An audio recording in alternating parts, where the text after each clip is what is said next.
মেলা দিন হয়ে গেল একটা ফেসবুকের আইডি খুলছি আর একটা ইউটিউব চ্যানেল খুলছি, তাও কোনো জায়গায় কোনো অ্যাক্সিডেন্টই হয় না যে ভিডিও করে ছাড়মু। ছাড়লে এত এত লাইক ফলোয়ার আইব, এত এত সাবস্ক্রাইবার আইব। এই তো একটা লাইক হয়ে গেছে। ভাই আপনি না ভাই আছেন, ওই তো বিরাট একটা অ্যাক্সিডেন্ট হয়ে গেছে। কি করছ তুই? নু যাই। এই তো কাম হয়ে গেছে। এই যে লাইভে ঢুকমু, লাইভে দর্শক, এই যে আপনারা দেখতেছেন দুইজন মানুষ একটা সাইকেলের নিচে পড়ে অ্যাক্সিডেন্ট হয়ে গেছে।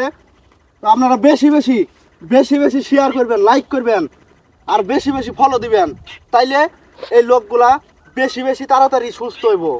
আরে ভাই হাসপাতালে না নিয়ে ভিডিও করতে কি লাগে? আরে রাহো হাসপাতাল, লাইভ করতেছি দেখতাছ না? মানছে কত মানুষে দেখতাছে, 5,000 6,000 মানুষ দেখতাছে লাইভে। তো দর্শক, আপনারা যত বেশি লাইক কমেন্ট শেয়ার করবেন, এরা তাড়াতাড়ি সুস্থ হইব।